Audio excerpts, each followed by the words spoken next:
तो hello student, आज के लेक्चर में आपका स्वागत है। आज हम करेंगे नॉर्मेलिटी ऑफ द सॉल्यूशन। तो हम नॉर्मेलिटी को डिफाइन कर सकते हैं। It is defined as the number of gram equivalent of the solute dissolved per liter of the solution is known as normality of the solution and it is denoted by capital N। And आप n को ऐसे भी लिख सकते हैं, n is equals to number of gram equivalent of solute divided by volume of the solution in litre. अब अगर volume ml में दी गई हो तो आपको पता है अब 1 लीटर 1000 ml के इक्वल होता है, तो हम जो ml को वॉल्यूम को m लीटर में कन्वर्ट करेंगे तो हम उसको 1000 से डिवाइड करेंगे तो वो मल्टीप्लाई में चला जाएगा। इसके लिए नॉर्मेलिटी का फॉर्मूला ये हो जाएगा। अब आपको पता नहीं होगा कि नंबर ऑफ ग्राम इक्विवेलेंट क्या होते हैं, तो नंबर ऑफ ग्राम इक्विवेलेंट का फार्मूला होता है given mass of solute divided by equivalent mass of solute. अब गिवन मास तो आपको क्वेश्चन के अंदर गिवन होगा, आप इक्विवेलेंट मास ऑफ सोल्यूट कैसे निकालेंगे? इक्विवेलेंट मास होता है इज इक्वल टू होता है molecular mass of solute divided bye basicity या एसिडिटी या आप बोल सकते हैं वैलेंसी ऑफ सोल्यूट। जैसे एग्जांपल आप ले लें, जैसे H2SO4 है। अगर आपको H2SO4 का इक्विवेलेंट वेट निकालना है तो वो क्या होगा, इसका मोलिकुलर वेट आपको पता है, मोलिकुलर वेट होता है H2SO4 का 98 ग्राम। अब एसिड की याद रखना, एसिड की होती है बेसिसिटी और बेस की होती है एसिडिटी, और साल्ट का हम देखते हैं valency, number of electron transfer.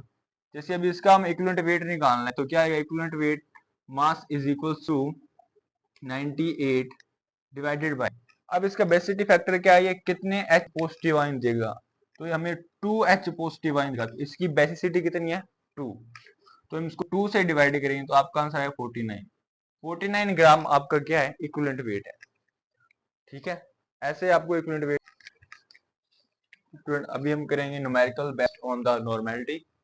तो क्वेश्चन दिया गया आपको, calculate normality of the solution containing 31.5 gram of hydrated oxalic acid in 1250 ml of solution. तो हम इसका सॉल्यूशन करते हैं। सबसे पहले आप राइट करेंगे गिवन मास ऑफ सोल्यूट, आपका सोल्यूट है हाइड्रेटेड ऑक्सैलिक एसिड 31.5 ग्राम। आपको गिवन मास तो दिया गया है। अब नॉर्मेलिटी में आपको निकालने होते हैं नंबर ऑफ ग्राम इक्विवेलेंट। अगर नंबर ऑफ ग्राम इक्विवेलेंट निकालने के लिए आपको, जैसे नंबर ऑफ ग्राम इक्विवेलेंट का फार्मूला क्या होता है, नंबर ऑफ ग्राम इक्विवेलेंट का फार्मूला होता है given mass divided by equivalent mass. तो हमें सबसे पहले इक्विवेलेंट मास निकालना होगा, और इक्विवेलेंट मास निकालने का फार्मूला आपको पता है क्या होता है, molecular mass of solute divided bye Z factor. Z जैसे कि आपका बेसिसिटी भी हो सकता है, एसिडिटी भी हो सकता है, और वैलेंसी जो नंबर ऑफ इलेक्ट्रॉन ट्रांसफर भी हो सकते हैं। तो पहले हम molecular mass of oxalic acid निकाल लेंगे। तो ऑक्सैलिक एसिड का फॉर्मूला क्या होता है, H2CO4.2H2O। ये इसका फॉर्मूला दिया गया हमें। ये है hydrated oxalic acid. Simple oxalic acid formula ये होता है। अब हाइड्रेटेड दिया गया है तो हमें टोटल सभी का मास निकालना होगा। तो जैसे कितने कार्बन है, 2 carbon, 2 cross 12 plus 4 plus 2 6, 6 cross 16, क्योंकि हमारे पास क्या है 6 ऑक्सीजन है, और 2 प्लस 4 6, 6 क्रॉस 1, तो ये आपको वो दिया गया है। इसका मोलिकुलर मास आप कैलकुलेट करेंगे तो इसका मोलिकुलर मास आएगा 126 ग्राम, जो आप करके देख लेना।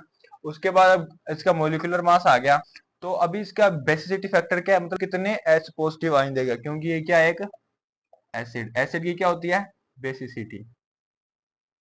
तो ये कितने H पॉजिटिव आयन देगा, 2H पॉजिटिव आयन देगा। कौन कौन से, ये वाला है तो ये वाला, ये 2 H पॉजिटिव आयन देगा, ठीक है। इसी बेसिटी कितनी है 2, तो इसका इक्विवेलेंट मास कितना आएगा 126 डिवाइडेड बाई 2, 63 ग्राम। अब इसका 63 ग्राम, तो आपके पास इक्विवेलेंट मास आ गया। अभी निकालने number of gram equivalent. Number of gram equivalent के लिए आपको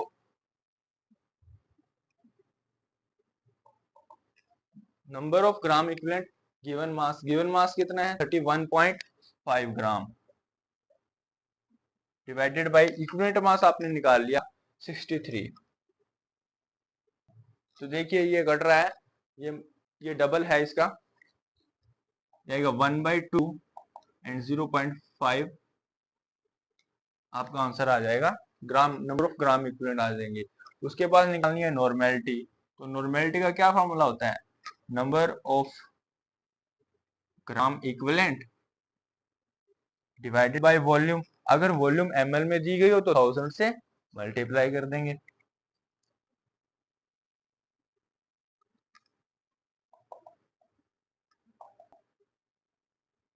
तो number of gram equivalent 0.5, volume कितनी दी गई है 1250 इंटू 1000, ये आपका जीरो कैंसिल, ये भी जीरो आपका कैंसिल हो गया। तो इसका आंसर क्या आएगा 0.4 n। ये आपका नॉर्मेलिटी का इसका आंसर है। तो आप सीख सकते हैं आपको कैसे न्यूमेरिकल सॉल्व करना है।